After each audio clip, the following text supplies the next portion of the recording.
Welcome, everyone, to What the Force, and welcome to the latest episode of Once Upon a Time in the Outer Rim, covering Chapter 10, The Passenger. And with me to cover this is Ty Black. Hello. And welcome back. Woohoo. It's kind of a joy to not only get a chance to cover The Mandalorian, which continues to be mythic, continues to be symbolic, continues to be psychological, and weird. Yeah, so weird. This one in particular was very, very weird, which is, yay, I like weird Star Wars. Yeah. It feels good to be like, what is going on? And like have people genuinely confused. I saw an article, the main takeaway from this episode people saw was this new episode has a lot of bugs in it. Yeah. But it doesn't. It has a lot of symbolism and it has a lot of Western, but these things are being applied in very, very broad strokes. And we're going to get into that. But first off, I just wanted to say this show, Once Upon a Time in the Outer Rim, covers The Mandalorian from a mythic, connotative, and genre perspective. And what I mean by that is we very much view Star Wars as a fairy tale, Star Wars to have many psychological and mythical elements to it. But in addition to that, there is a purposeful intent to bring in genre, specifically Western, into this story. And we definitely see that in this episode. If you want to make sure to catch all of these episodes and all future What the Force episodes, make sure to like and subscribe on YouTube or your local pod app of choice.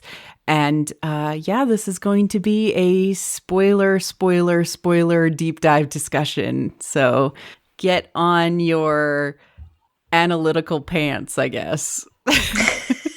Are they pants? Well, they could be a dress, I suppose. It could be a scarf, a nice scarf. Like it could be a cardigan. It could be the full frog mom outfit that she was wearing. Oh, yeah. I liked that outfit. I do want to talk about that outfit. Yes. All right. Before we get into all of it, Ty, did you want to give us a summary?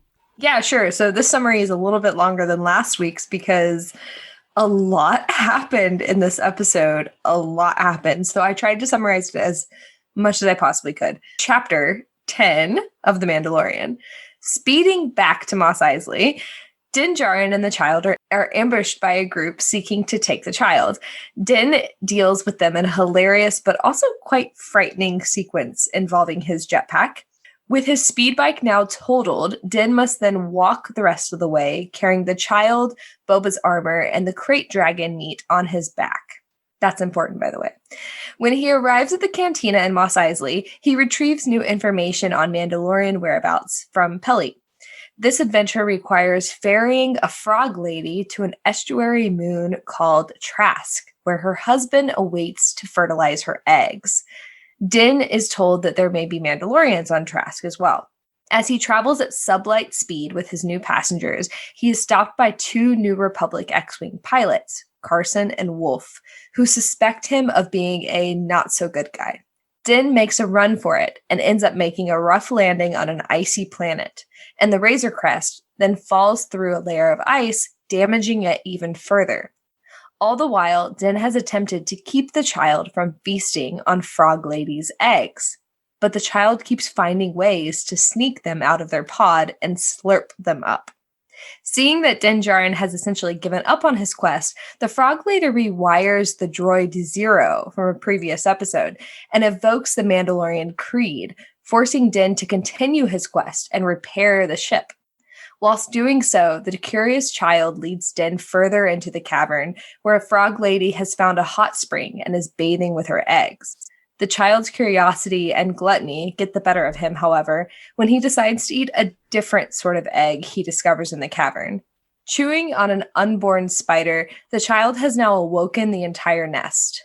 Din, the child, the Frog Lady, and her spawn end up trapped in the Razor Crest, a monstrous spider attacking them and with no escape in sight. until Carson and Wolf appear out of nowhere, blasting the remaining spiders and saving our heroes. The pair allow the Razor Crest to continue on its journey, and our final shot is of the Razor Crest, now just a hunk of metal and a tiny cockpit, hobbling through space. Beautiful. I love that final shot so much. It's so perfect. So perfect. But yeah, there's a lot of other things there that I've hopefully highlighted that will give us the opportunity to do some really good deep dives. Absolutely.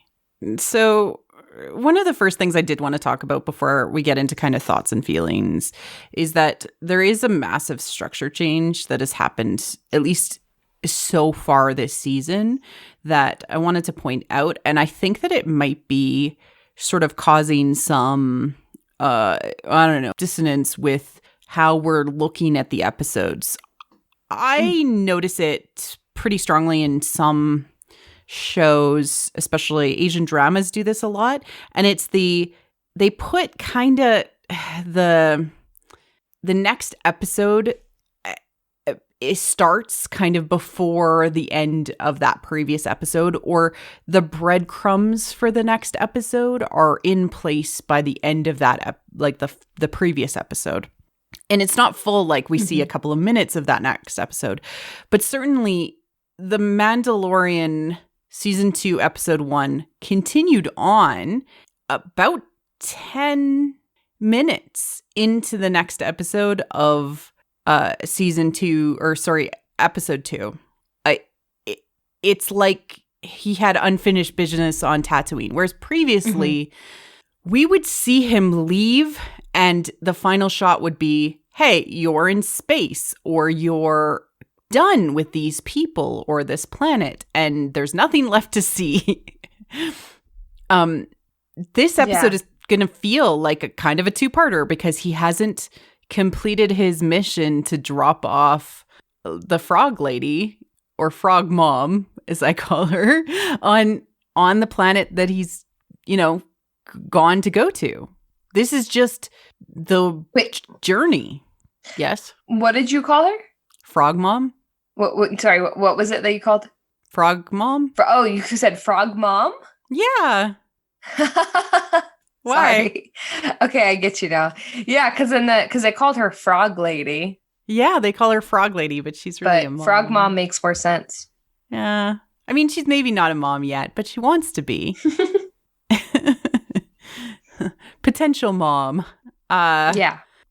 But they haven't completed the piece of the journey to get them to Trask, right?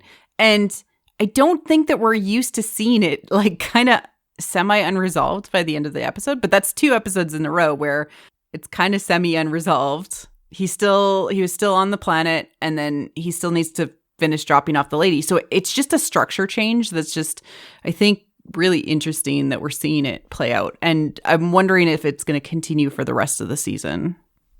Yeah. No, that's really interesting. I don't know how they're organizing these episodes, but it's with showing, that last image in the previous episode and not following up on it immediately, which I didn't think they would anyway. But then this one, which is saying, oh, this is not over yet either. Like, that's a lot of unresolved stuff. Like, and we still haven't gotten back to like Moff Gideon and all that sort of thing. So there's a lot still left to cover. Yeah, I can definitely see how people would feel like they're not getting to the meta plot soon enough. I saw plenty of people today say that this was a filler episode again, every single episode that's come out of the show, every single, like, there's a review somewhere. There's an article somewhere that says it's a filler episode. There's someone that thinks that episode is a filler episode. And that's what's so interesting to me about the show. And it's because the structure is meta overall, episodic individually. Yeah. And it's about his journey and his trials. And this one specifically, he is doing something in particular. And we can get into that in a moment. But overall, what did you think about this episode, Ty? I was really excited in the very beginning because it set up so many things that were so interesting. But I will like expound upon this as we get into the deep stuff, but I did think that it was very half-baked in a lot of its a lot of its symbols, a lot of its symbology, a lot of its mythology, but it was evoking so much without understanding what it was doing. And that was both exciting and infuriating because it set up a lot of binaries. And I think that was the main thing that the main note I had about this episode was that it set up a lot of binaries. And without solving those binaries, without transcending those binaries, it felt so half-baked. But that's okay in a way, because if this is only the first part of a 2-part type episode, then like I can understand that. But if it's not, then then there's a lot that needs to be resolved over a longer period of time. There's a lot going on in this episode. It painted with very broad genre strokes. It also painted very broad with mythical, psychological things. And my example of this is, if you have a fear of spiders, this was a horrible episode for you. It evoked the darkness of spiders and the fear of them on a massive level. Yeah, I agree with you that there's unresolved binaries, right? Things that need resolution, and the resolution is towards the self, towards the center, towards the healing, towards, determining a true path. Because what we're seeing is Mando's kind of slipping back and forth, and it could be part of the storytelling plan to push him into these sort of psychological extremes, and we're going to talk about those and deep dive into those themes. But if it doesn't get resolved, it's like in music, if you don't resolve a progression of notes, it feels weird to our brains. And that's the same thing that's happening symbolically with this episode. But because the symbolism and what is happening in the show is so on the nose, so massive from a motif perspective, it doesn't embed itself subtly into your subconscious. It smacks you in the face with it. I totally agree with that. There's also the lack of flashbacks like in this season. I don't remember exactly when the flashbacks occurred of Din as a child, but we don't get that. We're not getting that yet. And I know like we're only two episodes in, but it's like people are expecting there to be some kind of like, if there's gonna be an inner struggle, then we should see the inner struggle depicted in some kind of like trauma or something like that. But it's not. It's not being depicted that way. Very, very purely symbolic, which is somewhat unusual. So I do expect them to like have something. Like one of the things, like I've been kind of reaching out to friends all day to be like, hey, how'd you feel? And the thing that kind of is being brought up is like people felt off put by this episode, even though they may have enjoyed it, but they don't understand why. And I think it's, put best to say it's because the psychology doesn't necessarily align with the external resolution. We see all the bits and pieces of the symbolism that plugs into our psychology, but then we don't see a satisfactory conclusion externally yet. Yeah. Yeah, I think that's a good summary of it. So, I still enjoyed the episode immensely, but I am a weird weirdo who loves when Star Wars is beyond comprehension and just absolutely freaking odd. Like, this episode was so weird. Isn't that what I like messaged you as I was watching it, and I think it was the moment where I literally woke up and like I get this message from you because we're different time zones, right? So you gotta yeah. And what did you say to me? What did you say? Well, okay, so it was like just to give you the context, like it was the moment where Din finds the frog lady in the pool in the cavern. And I like I messaged MC and I was like, this episode is so weird. That's it. Like that was it. Oh my God, it's so good. I love it. I love it so much. Even though it makes you psychologically uncomfortable, but change is when you're going through like therapy, like anything that touches your subconscious makes you deeply uncomfortable. Oh yeah, for sure. But this was like a slap in the face with symbolism and psychology. It's just so awesome. Yeah, and I think like for me to say that this was so weird, that's a lot because my standard for Star Wars is weird. I like weird Star Wars. If it's not weird enough, I say, it's okay, you know? And like when I saw this episode, for me to say that to MC, yeah, it was weird Star Wars. Like this is not typical Star Wars now. This is like my standard of Star Wars in a way. So that felt really, really, really, really good to share. And that felt really good to like be hyped about. Like I was so hyped for this. But like I said, like there was so much that was missing that it felt so unresolved. Like it has very little rewatchability for me as of now. But again, like this is episode 2 of the second season. It could so just click in like a chapter to the whole thing and make a lot of sense, right?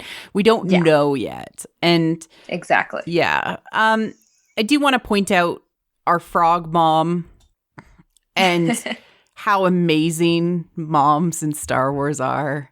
And how I have this deep, like, I can't help it fear about what moms, that moms will eventually die in Star Wars. So, like, it makes me, like, so scared. I'm not scared of spiders. I literally had no reaction to the spiders at all. My husband, deeply uncomfortable. Like he told me at the end of the episode, he was like, wow, that was great. I never want to see that again. Right? Because he has a fear of spiders. Yeah. Right?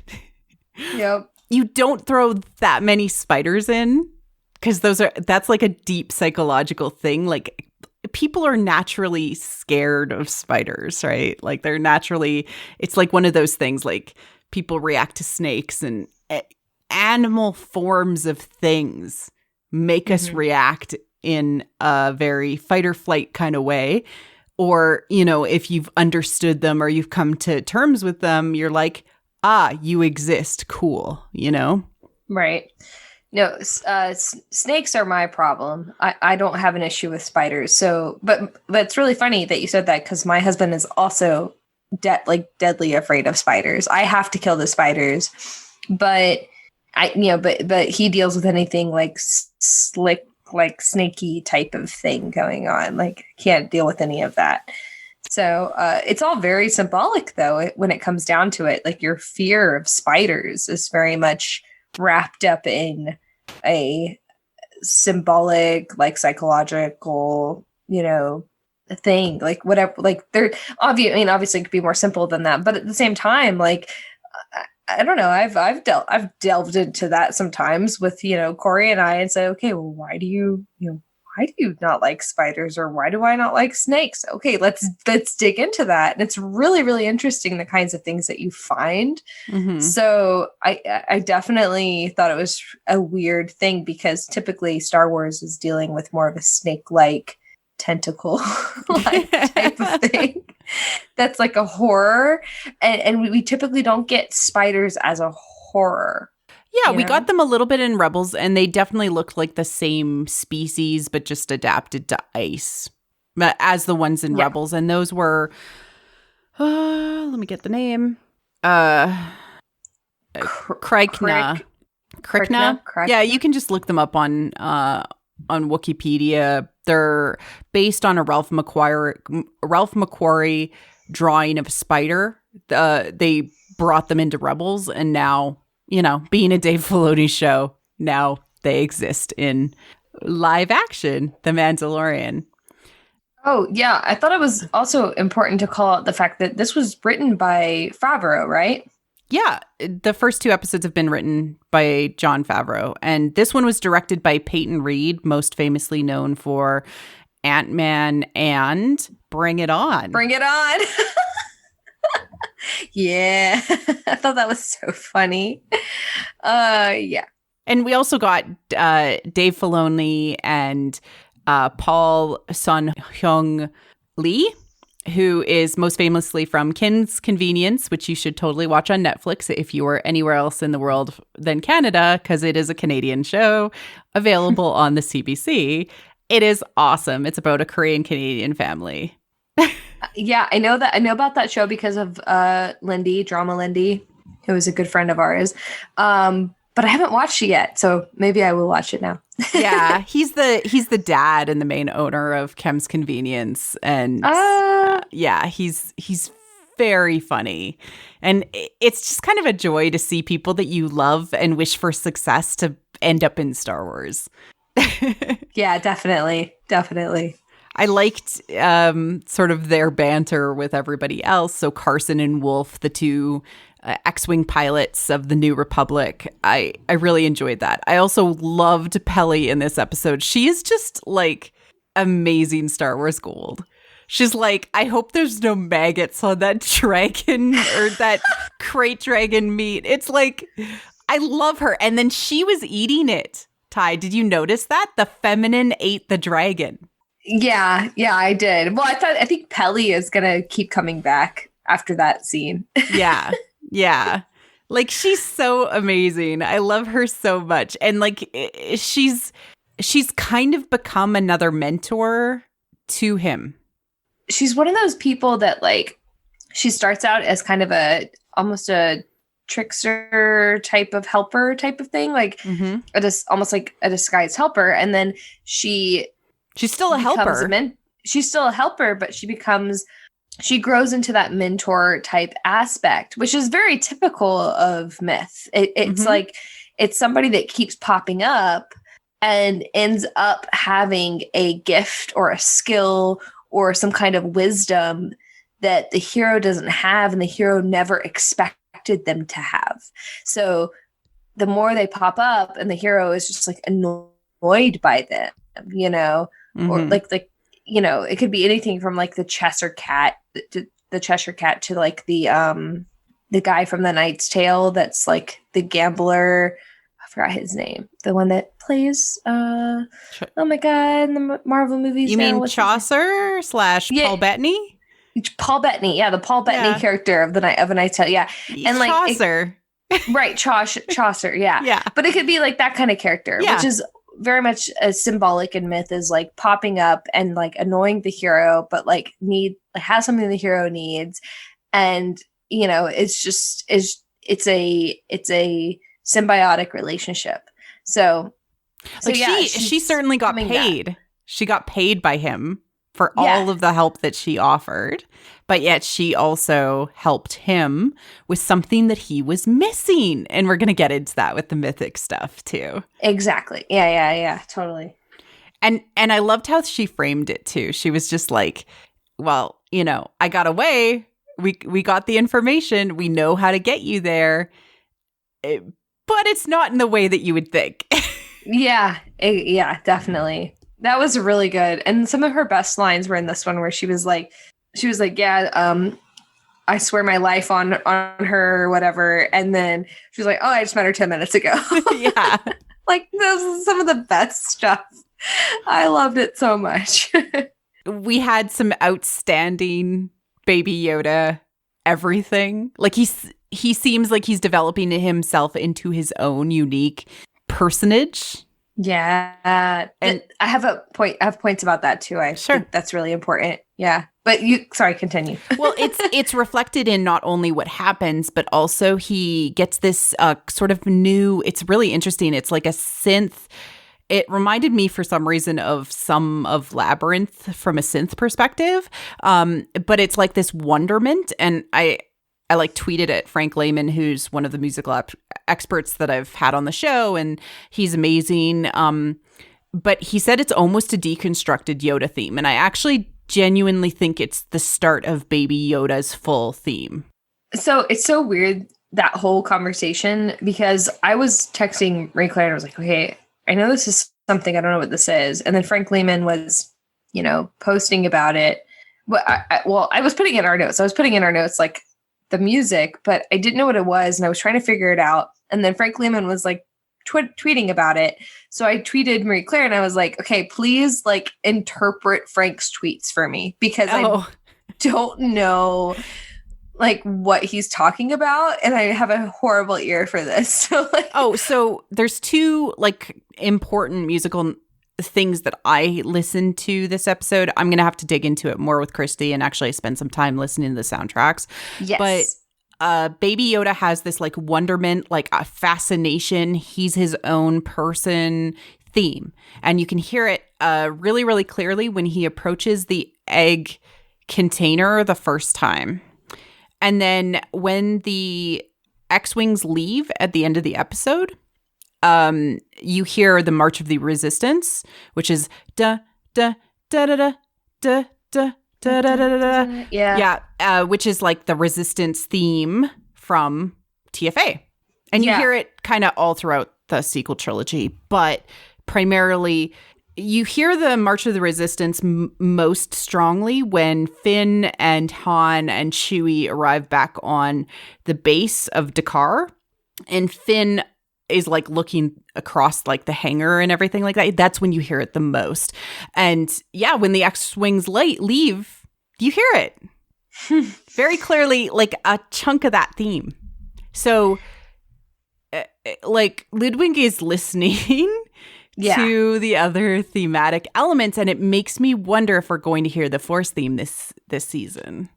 Yeah, I can see that. With the Baby Yoda, the music that was used for like the child was like so.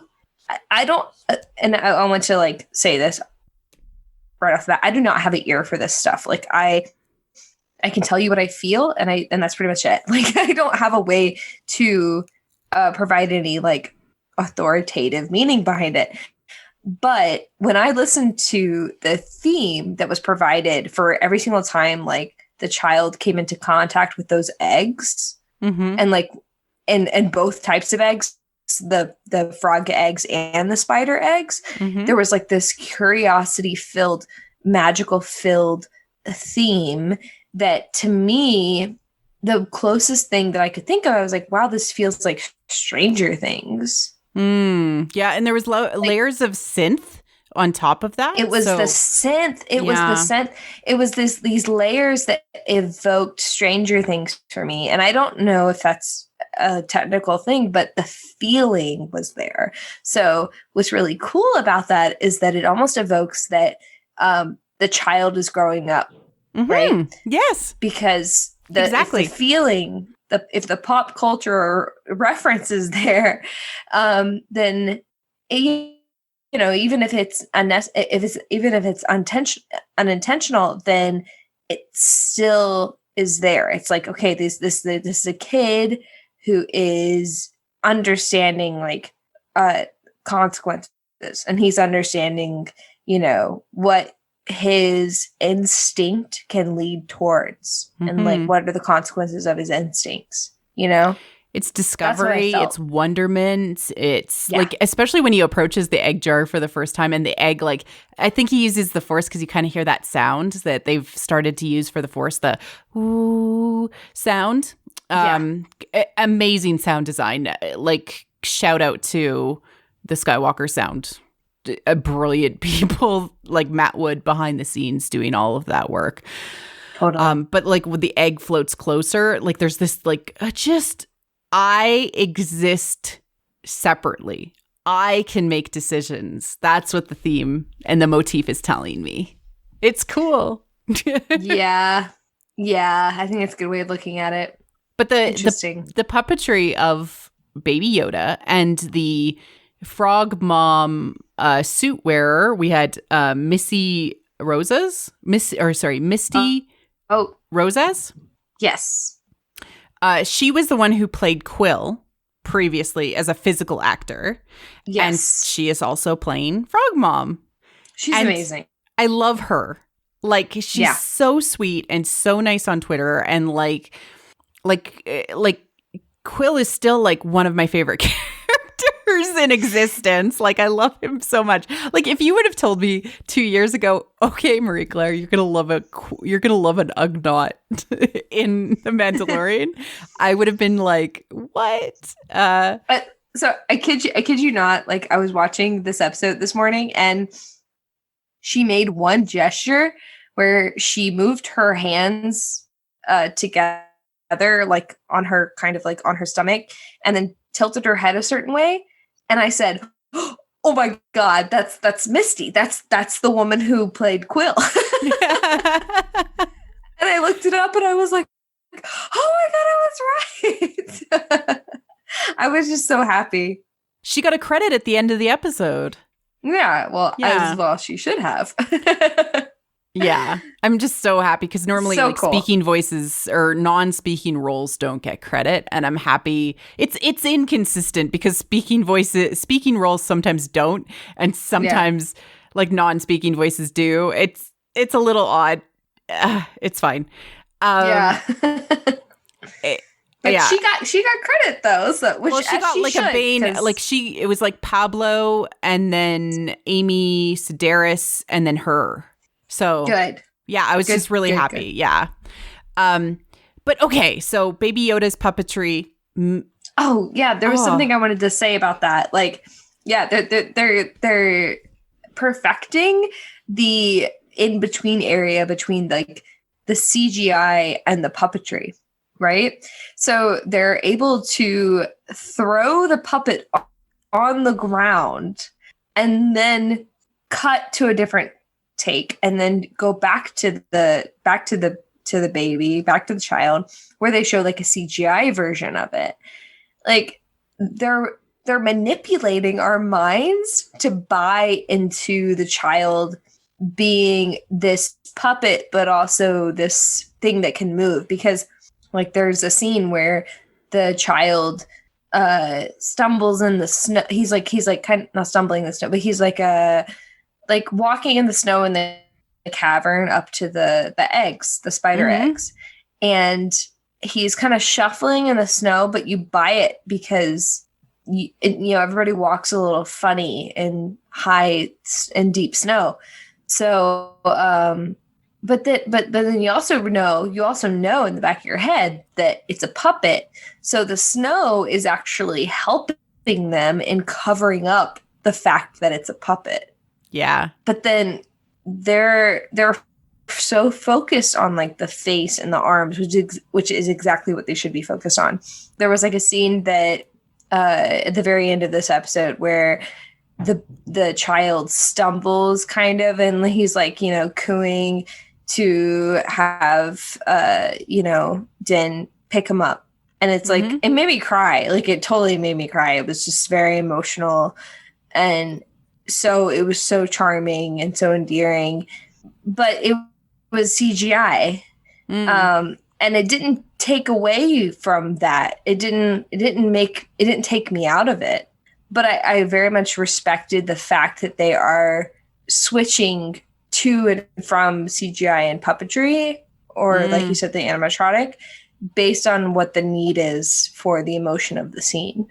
That's good. Yeah. I think it's cool. I wanted to, we'll get into way more meta later, but I absolutely loved the droid interpreted Frog Mom speech. Oh yeah. That's like, that's so big. Like that's such a big thing. That was really cool. Like, wake up, Mandalorian. This cannot wait until morning. Do not be alarmed. I bypassed, the droid to access the vocabulator. This is the only way forward for me. That, like, the fact that she uses a droid to communicate with him. She's smart enough, like, obviously she is capable enough. And we went through all of these like communication difficulties with her, early on in the episode. Like, do you speak Huttese? And he tries to mumble through Huttese, like he doesn't even really know it that well. She's like frustrated with him. You're not listening to me. And so she's like, I'll find a way to communicate with you and make it really clear what I expect from you is that you take my quest, the thing I need to do, seriously. Yeah. You respect me and what I need to do, because that was the deal. And we're going to get into kind of the symbolism of this, but she is a woman. Yeah, no, she's a woman. Like they very much, they put her in certain garb. They told us that she was Frog Lady. Like they very much made her a female, feminine woman type of character. And it was very, very, very deliberate to a certain, like, almost on the nose type of thing. Yeah. It was very weird. Yeah. And, she's carrying the promise and the hope for the future in her little, egg container. I think it's cool that they're heading to Trask, an estuary moon. So that looks like it's going to be the one with the ship that we saw in the trailers. From a genre perspective, this was very, very action-packed. And my husband and I discussed it. It reminded us of Louis L'Amour, who was a very, very famous Western writer. And you could summarize it like, the cowboy escorting the pregnant woman to her husband's ranch. His horse comes up lame and they have to seek shelter in a cave in the middle of winter until, the inhabitants of the cave come and attack them. And then the local constabulary comes and helps them as they go on their way. Yeah. Yeah, I thought about that too, because I also thought about how that evoked the knights. Yes, myth. It's very similar. Like that's just it's the next step. It's an escort trial. Yeah, you would see this in a video game, and some people have pointed out that Mandalorian season 2 especially feels very video gamey. It does. I pointed that out last episode too. Yeah. Right. And, like, especially the Crate Dragon, because that's like a Knights of the Old Republic quest. But, this is literally an escort quest. Another name for an escort quest, in myth or in, say the Crusades would be a pilgrimage, because knights would be assigned to pilgrims to protect them along the crusade path, along their pilgrimage to their end location, the Holy Land in the Crusaders, world. But I've got to take the kid from point A to point B. I've got to escort the pregnant woman. Like, it's an escort. Yeah. Yeah, don't let your escort be harmed, or don't let the person you're escorting be harmed. Yeah, definitely. Yeah. And then you end up, having the potential to be waylaid on the path, get caught up, and we actually see some of that, which we'll get into as well. Yeah. So interesting. But video game aspect. Yeah, I do want to say, like, it feels very broad stroke Western. It doesn't feel like it's pointing to a specific movie. Like, we got a lot more of the direct, hey, that was Lone Wolf and Cub. Oh, hey, that was Hard Boiled. Oh, hey, that feels like, a specific movie. It's more fuzzy than that. It's like they're trying to make their own, I don't know, middle way between sort of mythic and Western. Yes, very much so. They're trying to evoke the Star Wars things, but have it still be Western, and have it still be like other types of myth that whatever creator is thinking about is Star Wars to them, like the Greek or the Japanese or there's so many different places that in each individual is pulling from that makes them think about what Star Wars is. Well, and like when the New Republic ships were like, or we'll just escort you to Adelphi, I was like, Delphi? I know. Are we going to Delphi? Are we going to see an oracle? Like, because we've already talked about some of the Odysseus and, Jason and the Argonauts parallels that we kind of have seen, but we'll have to see what happens, right? We don't know just yet. Yeah. We don't have enough information. Yeah, for sure. I mentioned just previously, as we move on to kind of our mythic area, that this is very much a pilgrimage, and pilgrimages are, if we're on a hero's journey, pilgrimages are like one of the pieces of the path. An escort quest can also be something along those lines. I suspect that our frog mom will give Din a boon in addition to the knowledge that he seeks. Yeah. For safely bringing her to the end location. I think that just makes sense. He needs something. Mm-hmm. And we might see them come back. Mm-hmm. Yeah. Which would be cool. Yeah, for sure. All right. Let's dig into this episode mythically. Yes, let's do that. We start out the episode and Din's like, yep, gonna go on my way and try and find a new lead because this one was a bust. Yeah. So the wreckage was really interesting to me because, like, at the very beginning, Din gets his speeder bike destroyed by the people who are trying to take the child just in the opening scene. And that means that this is something that is not necessary to the plot. So Din could have like gotten the child back to Mos Eisley without them having to show that this happened. Or they could have showed that this happened, but Din could have still had a speeder bike, Mm-hmm. So to me, it felt like a very deliberate choice that the speeder bike was completely destroyed to the point where he had to carry on his back a staff where he tied all of his belongings still. So he, and in a way, he's kind of like carrying a load of almost garbage. And I say that in the most loving way possible because he's carrying like a huge chunk of meat from the crate dragon, the child, obviously, his jetpack, and like the Mandalorian armor, or what he thinks is like, Mandalorian armor, is Boba Fett's armor. Mm-hmm. And he's like carrying all that back through the desert, and they show it in like sort of a montage on his way back to Mos Eisley that he has to really trek through the desert to get this stuff back.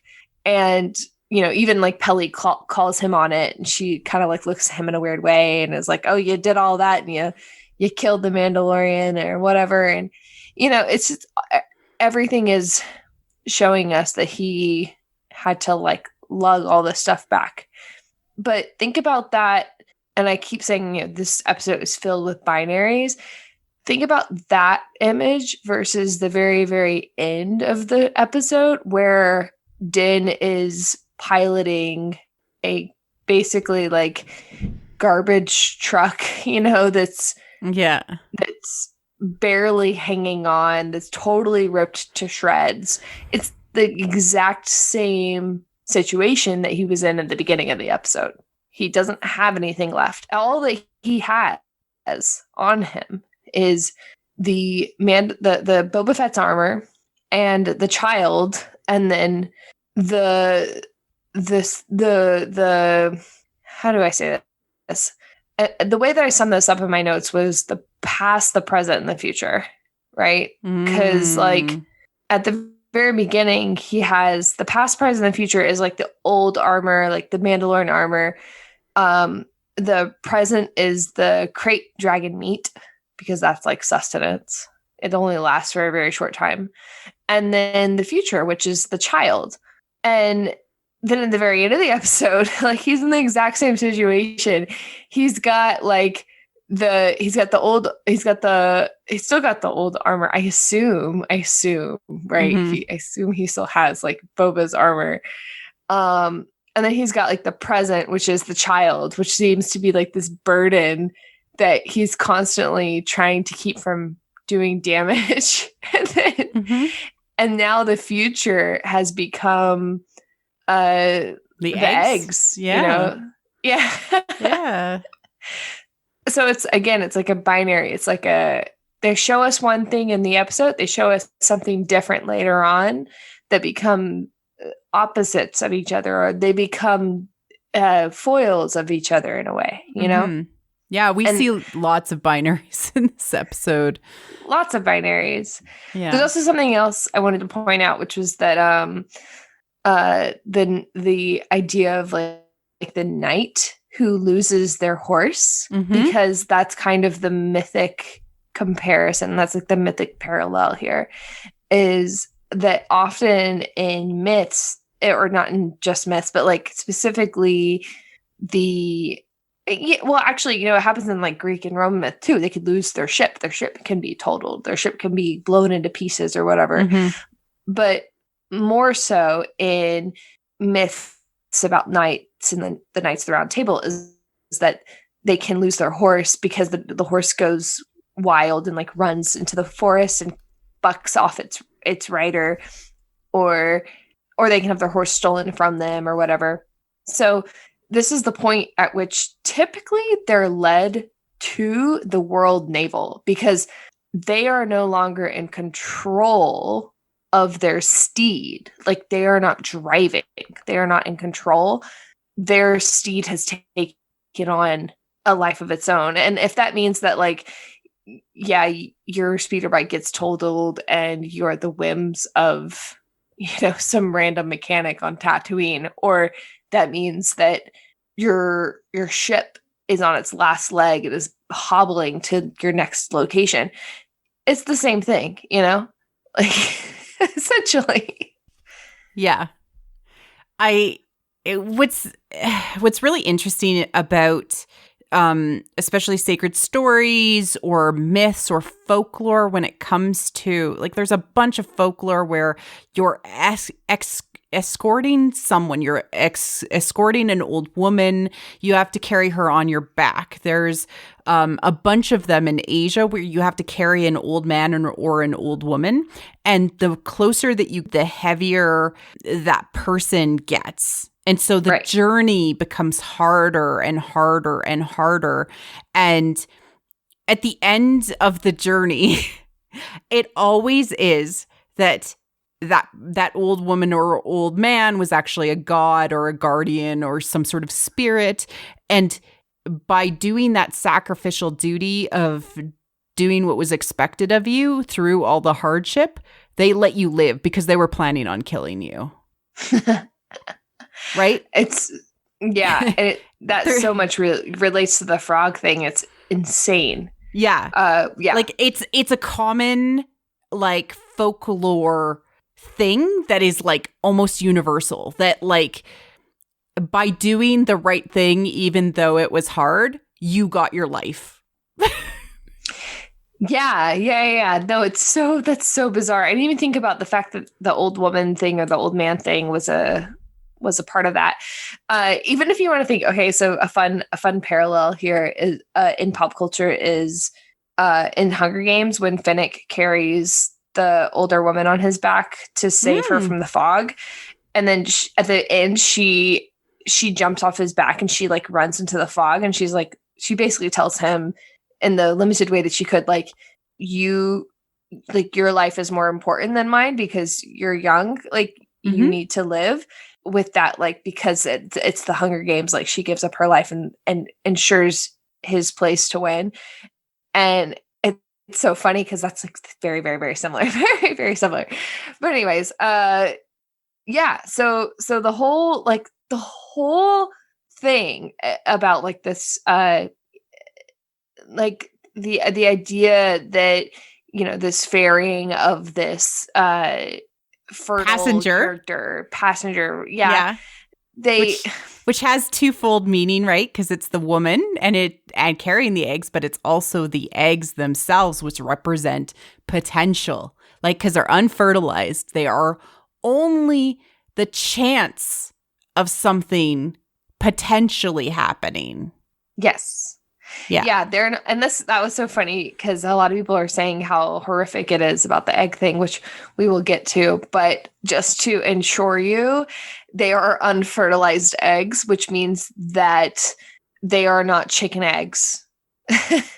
they are pre-chicken egg. If you can imagine that as a possibility, which is an amphibian thing, and it's totally different.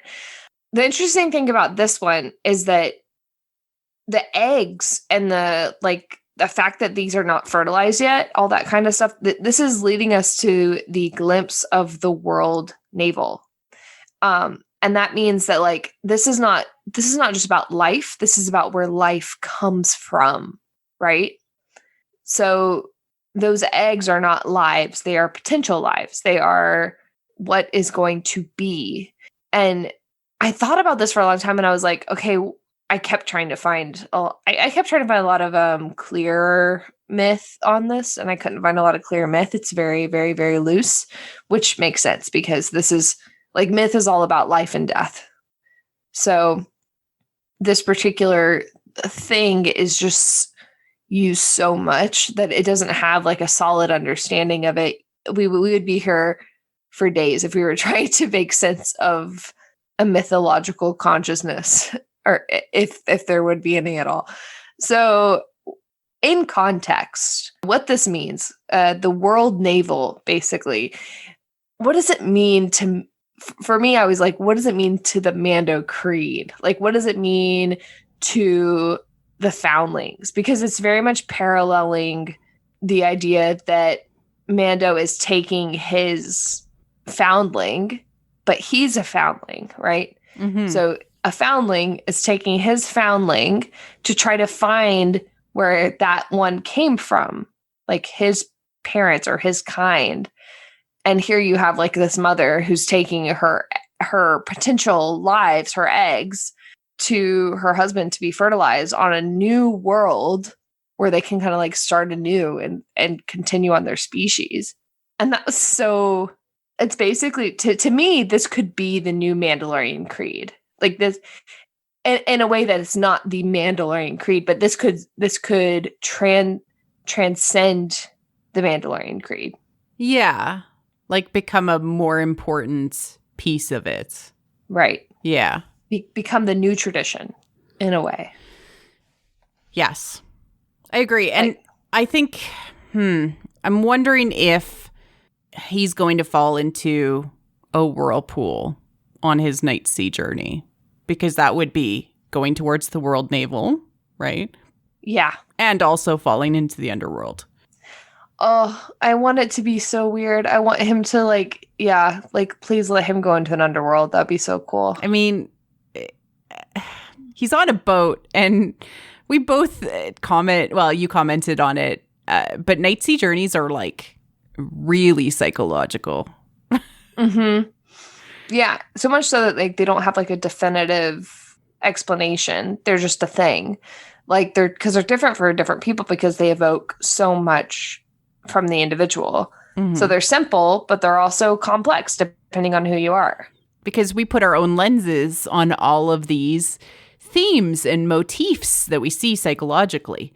And so when we view them, they become our own. Yeah. Which is also so awesome. I specifically think that Frog Mom is she is a transformational vessel for us. She literally is carrying the potential of the future. Oh, so do we want to talk about frogs and fairy tales? Just Yeah. Let's bring that up. This is so interesting. The transformative part is so interesting. So every culture in the world mythologizes frogs, and frogs are such an interesting thing because they're so in this context, you're like, oh, this is a frog lady. Like they could have named it a different species. They could have given it some random Star Wars name. They could have given her a name, but they chose to make the symbolic parallel. And full on, I do want to bring up the frog goddess from Joseph Campbell's Goddesses book, because I think it's really, really important. But let's go into the fairy tale aspects, because those are more modern. Well, and also I'll hit hit on the points, like the really general points on like why this is such a thing, because so they're in every single culture, like period. It's kind of ridiculous because frogs are everywhere, I guess. But also they evoke transformation because they have a visually diverse cycle. So, like frogs, they started out as like spherical eggs, which is very unusual for a lot of like humans and how they see the world with mammals and whatnot. And they, transfer to tadpoles, and then they transfer to like the kind of like proto frog. Yeah. Right. And then they transition to a full frog. And also they transverse like water and land. So from a mythic point of view, they are the masters of both worlds. They change. They go through several transformations in their lives. And also many frogs tend to shed their skin and then they eat it. So they eat the dead that came off of them. So as a human being witnessing this, you are thinking they are taking in like some kind of, understanding of their own kind, of their own species that we don't have of ours. It's very like you can relate in ways to that instinct, because like human beings have rituals for eating of the flesh to move on, to be transformed. I mean, Christianity in general, like with the Holy Eucharist. Exactly. Like you eat of Jesus to transform and, get the chance at eternal life in the kingdom of God. Like that is a ritualistic eating of flesh. And the fact that this episode started with eating of flesh is really interesting. Yes, that's another binary. And then we get Baby Yoda eating of the flesh of the frog, the feminine.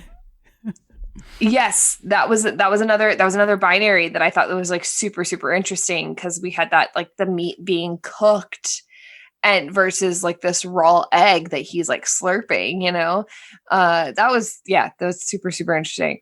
But yeah, so frogs tend to represent the secrets to eternal life, and they may reveal those secrets in myth if the hero can pass very simple tests. Simple tests, right? It's always simple tests. A lot of frogs in myth and fairy tale and fables and whatnot and folklore, they tend to be helpers, lovers, or royalty in disguise. They're always in disguise because they're always frogs. But then like they show themselves afterwards, right? Sometimes they're like all three. And sometimes they are the hero themselves. So sometimes they are the actual hero is in disguise as the frog, or they are transformed into a frog or something in that way. Such as like even like the proverbs, like there's a Southeast Asian proverb about the frog in the well. Mm-hmm. The frog in the well can only see, what it sees directly above it. Yeah. Yeah. So there's that idea, and that is not casting the frog in a bad light, because a lot of the time when people evoke that tale, evoke that proverb, they're saying that they are the frog in the well, or they were the frog in the well, right? So it's not like frogs have a very strange feeling about them, and that they evoke the sense of the self. So people tend to relate to frogs because they have that change and that transformation in their lives. Mm-hmm. They experience so much, and human beings connect to that in a weird way. But to take this back to like the context of the show, because I don't want to go too far onto this because I find it fascinating. But in the context of the show, in the context of The Mandalorian, the frog lady, and I want to point this out, I think it's super interesting. In the concept art for The Mandalorian, in this, at the end of this episode when they run the credits, the frog lady has on pants. Do you see that? And like, it was dressed in a very sci-fi kind of way, like light colored garments, very humanoid, just with the head of a frog, and like it was very much more of a backpack with the pod on it. And it looked, I remember it looked very sci-fi, and with the pod on the back. Yeah. It very much like completed the look. And then of course, like in the actual show, we get like this almost medieval looking dress. Like with her scarf kind of around her neck. She had like an apron type of thing on too. Like it was an apron, meaning like that extra layer on the front that was like a half oval that went down. It was very, very, very like, is feminine, but in like that old medieval maid type of way. It was so purposeful. It could have been, a farmstead wife as well.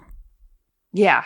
A little bit, to lean into that Western feel, but it was very like traditional. It was very, it could have been that too. Yeah, you're right. And that was another thing that I thought was really interesting about this character was that when she rewires the droid to speak, it's kind of like when the frog turns into the human. It's like in the fairy tales when the frog all of a sudden appears and was like, oh, I was sent to help you and you passed all of my tests. And here's what you need to do now in order to get what you need. It's usually because the hero or heroine or, whoever's on their quest has underestimated the frog. Yes, has underestimated the frog or has underestimated themselves. Yeah. Or both. There's an underestimation because again, these things are always like about you, the hero. Yeah. Right? Not about the people that are participating around them. Exactly. I do want to read a little bit from Joseph Campbell's Goddesses book, specifically because there is a toad goddess, and she is the goddess of like birth, basically, because of how she's shaped. She looks like very toad-like, but it's all within the idea of birth. And it's Maria Gambudis. He's talking about how Maria Gambudis had calls the frog goddess the birth patron because frogs were at home in water and on land, and showed the relationship between the two realms, the realm of the womb and the outer world. And this is important because, we've talked about psychological wombs specifically to do with, TLJ and what Rey goes through in the cave and going back to the beginning. And it's how you basically find your inner self is you have a water trip and you end up in the water. And she is a guide to him going to a water planet. Yeah, definitely. She's taking him literally from Tatooine, which is all land, to Trask, which is a water planet, an estuary. A water moon. A moon, yes, which is even more feminine. Yeah. Sorry. A moon, which is even more feminine. Yeah, it very much leans into that idea of like fertility and femininity and like leaning into like providing new life. The equinox, which is... Oh, yeah, the equinox. She evokes equinox, yes. Yes. Like there's all these like, and they're painted with a very big brush, like just absolutely across the screen, Yeah. I feel like I have a feeling that maybe, because like Favreau wrote it. But when he did it, he was like, like whatever director comes in, I'll just, allow them, just to kind of like do their thing and like take this where it needs to go. And I feel like Peyton took it where it needed to go, but it didn't quite take it far enough. Yeah. And I really like Peyton as a director and a creator. I don't know. I the brushstrokes are very wide with this. It's very on the nose. That's all I can say. Let's get into eggs. And before that, I do want to talk a little bit about like the eggs and kind of how people felt deeply, deeply uncomfortable with this concept. And I don't know if a woman writer would have handled this idea differently. I think the resolution of the episode, I don't think that last slurping of the egg would have been included if a woman writer was on this. Yeah. I think that was the worst. I think that was where I was like, no. Yeah. Unless we find out that he can regurgitate them later. I thought that for a minute. I was like, what if he regurgitates them? Or like, what if he is incubating them? I mean, like, what if he just wanted to join in the creation fun? I don't know. I have a lot of thoughts on this. This is, and again, we're going to get into this, but this is very much, okay, so Baby Yoda is the myth, but also let's think about who he represents. He represents the Force in this story. He is the Force. The Force is the universe. The universe is in some ways loving and kind and beautiful and cute. And in other ways, pure death, horror, and destruction. And does not care that your eggs are the potential for the future for you. Yeah. And that's very George Lucas. Like, he was very much about how death creates new life. I actually have a Campbell quote about this. Okay. That's pretty on the nose with what you're saying. In Campbell, he talks about, he says, by the way, this is like one of those things that he like iteratively says like multiple times in various different works. So one of the better quotes I found was where he says, life lives on life. Life lives on life. It's the first law. It's now I'll eat you. Now you eat me.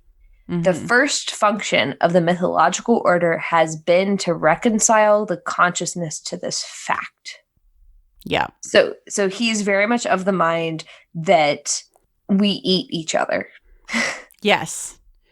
So, and overcoming that is a part of like the myth. So why was this so deeply uncomfortable for many people? Women, men, friends. Oh, I know. It's because both were seen as incredibly important within the context of the episode. Yes, both were important. The needs of the child have become so psychologically important for us as viewers, but that frog mom, her plea, her need, her eyes, how they did her was instantly so important, and we know that moms are so rare to survive in Star Wars. Yeah. We want nothing more than a mom to have a happy ending where she can raise her kids. Yeah. Yeah.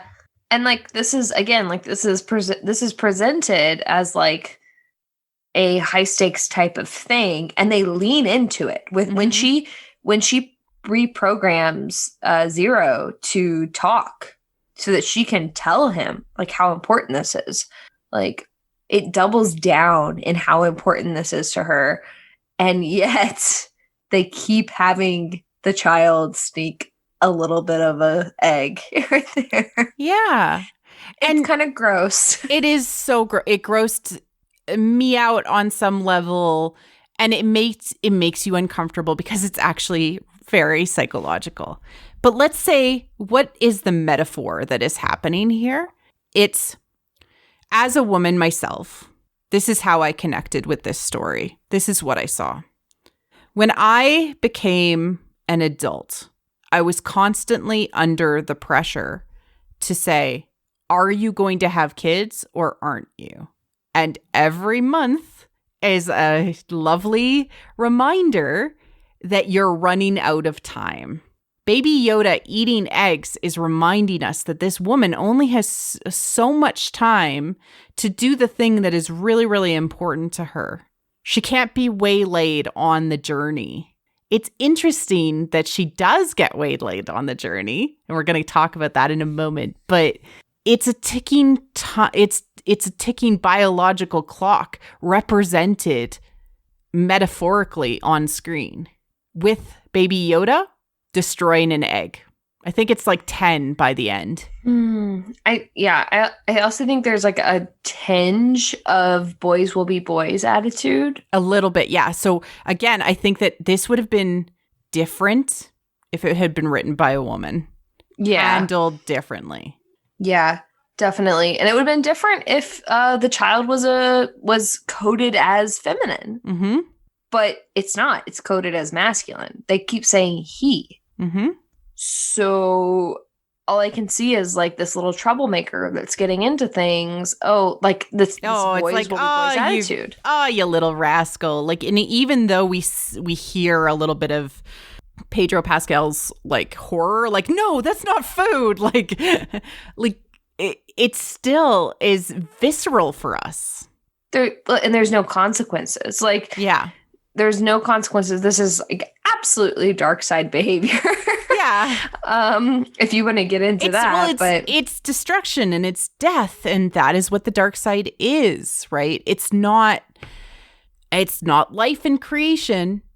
Oh, so one thing I did want to raise in terms of this was the fact that there are two eggs presented. And again, this is getting to the binary side of the episode that was never resolved. You have the eggs of the frog and the eggs of the spider. The eggs of the frog, and I don't want to get, I don't typically like going into biblical mythology, but I'm going to here because I think that's what was being drawn off of in a weird psychological way, was the fruit from the tree of life versus the fruit from the tree of knowledge of good and evil. It's, the child was told, you cannot have this. So he went to the other fruit and he ate that instead, even though it was like gross and chewy and totally different from what he was trying to eat, and I don't want to realistically break it down and say, oh, well, Din just wasn't feeding him right, so he was hungry. No, like this was a deliberate choice on the writers. Like this was a, the child was deliberately eating something different, like eating it. And that's a, maybe not deliberately symbolic. They made a deliberate choice that evokes certain types of symbols that maybe they didn't understand, but they chose it over other things. So I can understand that this was more important to them than other things, like if that makes any sense at all. But what they evoked over other things was this idea that there are two different fruits in this valley. Another binary. Yes. And the child chose to eat the one that he absolutely should not have eaten. But the other one, the one that was supposed to, create life, not create destruction, he could eat that all he wanted and have absolutely no consequences. And that's what's concerning, because in the myth of, Adam and Eve, the idea was that both trees they were not supposed to eat of. One of them was supposed to grant them the truth of like the knowledge of good and evil. And then the other was supposed to give them everlasting life, and loose interpretations of it, I guess. But they weren't supposed to eat of either of them.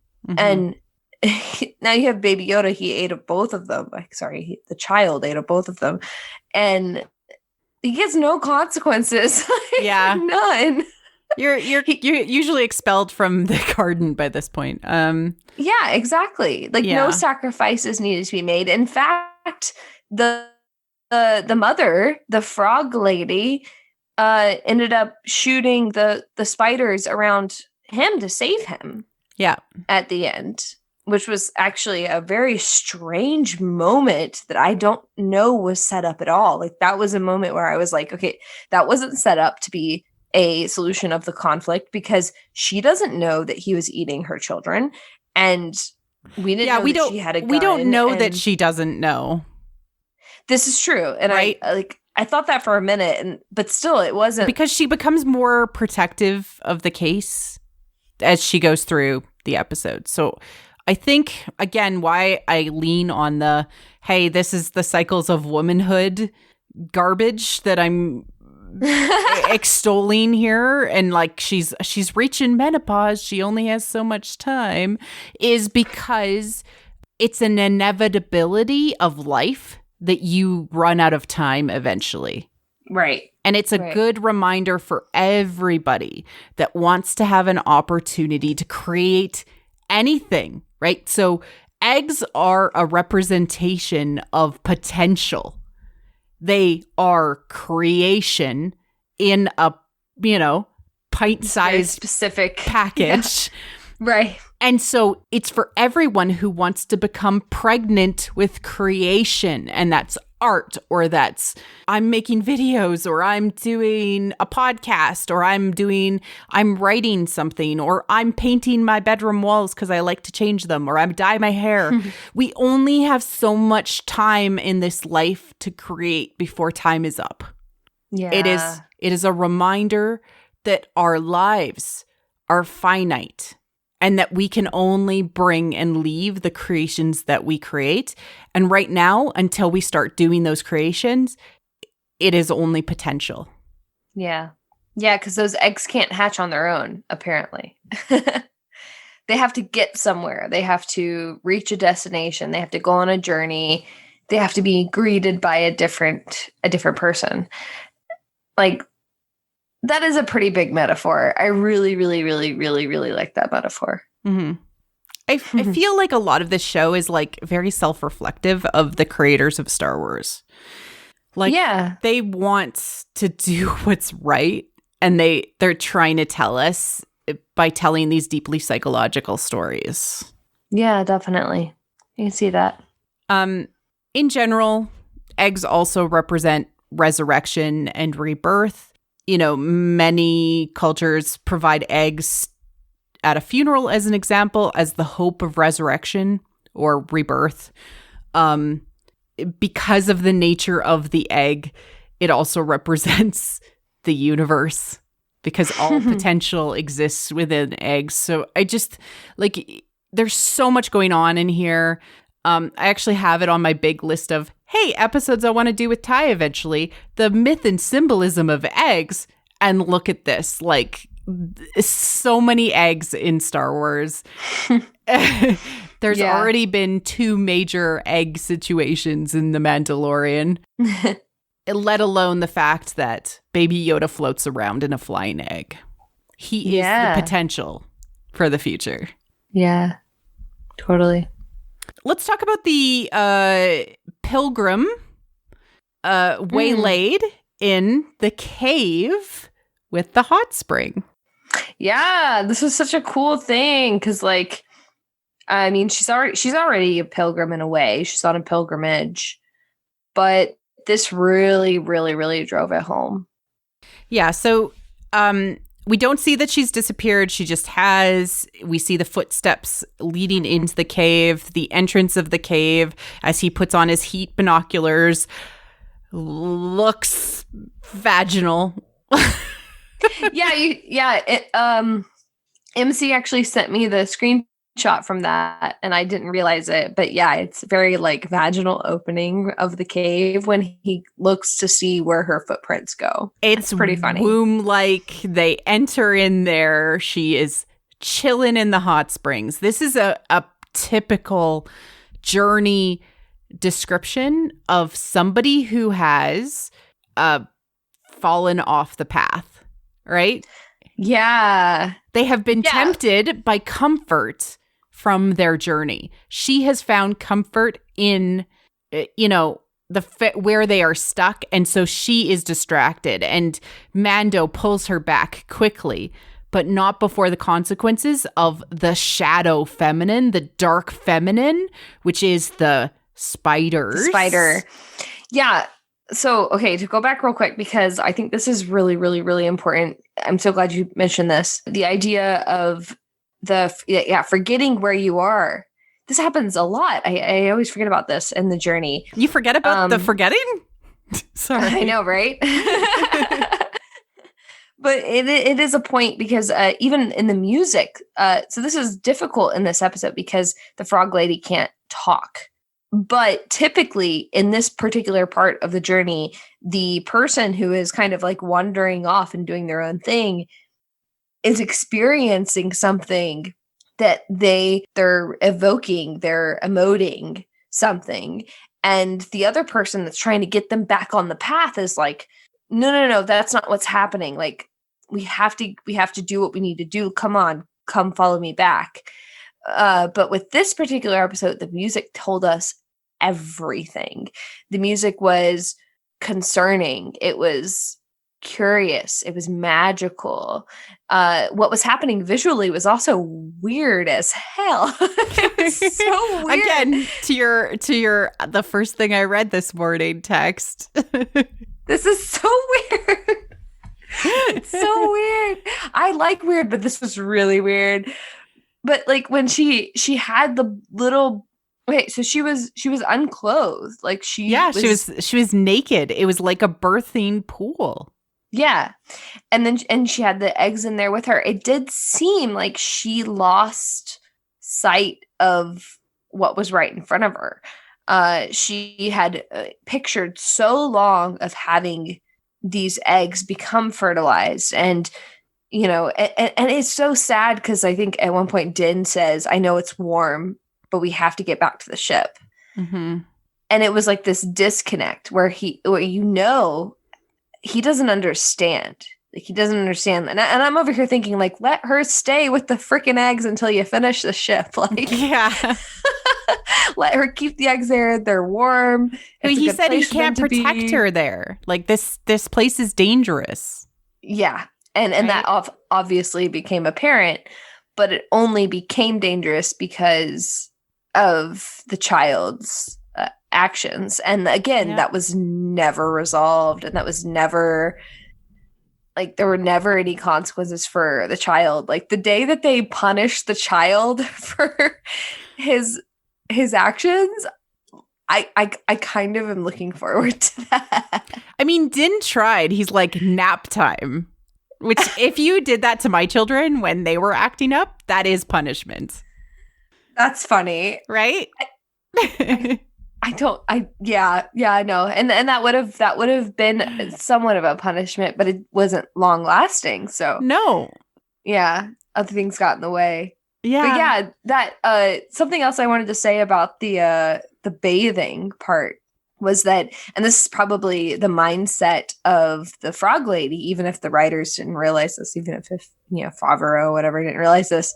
But in a lot of spiritual and like religious traditions, ritual bathing with the family or the clan or the loved one even is an initiation into that like family or that clan. It's like the rites of passage. Yeah, you think about baptism as well. Like, there's a little bit of that as well. So yeah, that's more of a light version of it. Yeah. In some more medieval Jewish cultures, they tend to do this especially amongst women, which I think is very, very, very interesting. I actually read a book about this when I was in high school, and it always stuck with me because I thought it was super fascinating, because I'm very much tied to my mother, and my grandmother both of my grandmothers are still very much a part of my life. And they've always been, present. So I read this book about like this young Jewish girl. It was like kind of fictional type of thing, but it was about kind of being a part of that ritual. And at the very end, it ended up with them bathing in the moonlight together. And it was a part of some sort of ritual, and it stuck with me because I thought that was so weird. It's like a teen. I was like, this is so strange. But I always thought about it, and it kind of evolved over time for me into something much more precious and interesting and important. And this is very much what it reminded me of. Like, as soon as I saw it, I was like, oh my God, this is like that one book that I read that one time.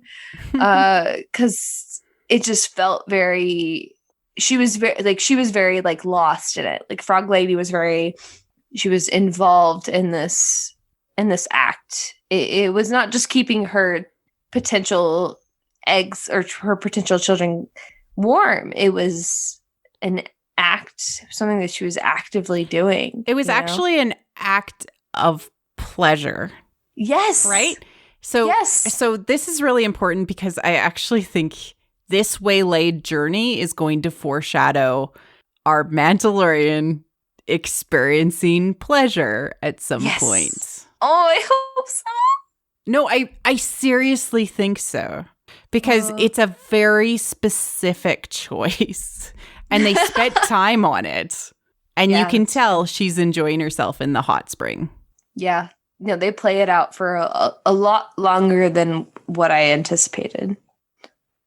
I think it's an important thing that he sees her go through so that he can escape it, the temptation, later. Oh, I like that. I think it's going to be related to the dark feminine that we're talking about. But we'll see. We'll see what happens. I get this feeling that it's a big thing that he's missing, and that him experiencing, they tend to show things like repetitively, right? Like episode before Din goes and rescues the child from Navarro, he has to rescue an egg that is consumed, and so it foreshadows and he learns from that. So this is episode 2. That was episode 2. Egg, episode 2. Yeah. Right? What are the things that he needed to learn here that he will learn maybe next episode or the episode after? Yeah, but in this one, the child did not protect him. And the child did not have anything to give him. The child only took, and the child only made things worse. Yep. That's interesting. Yeah. Well, again, like the child is learning to be his own person. Yeah. Too. So that's really important. Like I've talked about that a lot. Yeah. This is, for me, this particular screw up for the child is kind of the beginning of his journey. Mm-hmm. And I think that's why we kind of hear a new theme, because normally the child theme is based on how the Mandalorian views the child that we've heard previously. This is brand new, what we heard in this episode. I hope we hear more of it. I hope it's expanded. I hope Ludwig just goes freaking off the wall with it. And the fact that like Frank Lehman says that this was a deconstructed Yoda theme makes me really, really happy on the inside. Yeah, totally. All right. Do you have anything else that you want to talk about? I think we covered it all, though. So, and if we didn't cover it all, we're definitely going to cover it next episode, because this is going in a forward direction. Yeah. So, and I'm super excited for water. Me too. But it's really interesting that we had this like just last moment, thing. We went from land to frozen water, ice, and then we're going to go to wet water. Yes. It's interesting. Yes, it's very interesting. That's my favorite feminine symbol is water. So I'm really excited for that. I think that the most important thing to take away is if you were uncomfortable with aspects of this episode, you're not alone. And if this episode felt like something was left hanging or unresolved, you're not alone. We can clearly point out where those things are and why you felt that way. So I really liked the episode. I just know it feels like a part 1 of a part 2. It feels like there's still things that he needs to solve from this episode. And maybe we won't get those resolutions for a little while, but there's questions out there. Yeah, definitely. So I want everybody to come back next episode. Ty, where can people find you if they are looking for you online? You can find me at Black_TYM for my personal Twitter, or you can find me at wit_folly for my Twitter for my YouTube channel. You can also find me on my YouTube channel at Wit and Folly. And her videos are exceptional, so you should definitely check them all out. Thank you. Take care. Cheers. Thank you for listening to What the Force. I'm Marie-Claire Gould, your host. Our music is orchestral music composed by Christy Carew for What the Force. We have a Patreon at patreon.com/whattheforce. We thank all our patrons, especially those who love and are obsessed with What the Force: Brad, Cheryl, Melody, Night Huntress, In Wild Space, Felicia, How Rude, Anna Perez, Macau Mom, Neil, Joe Allen D, Christian Luca, Josh Johnson, and Scott C. Make sure to like and subscribe on YouTube or leave a 5-star review on iTunes or other podcast apps. It helps others find the show. Check out our new channel on YouTube, What the Fiction. You can connect with us on Twitter at What the Force Show, What the Force Podcast on Facebook, or on our website where we have expanded our content to include reviews, metas, and articles, whattheforce.ca, or on our Discord. Links are in the liner note. Feel free to reach out and start a conversation. Cheers.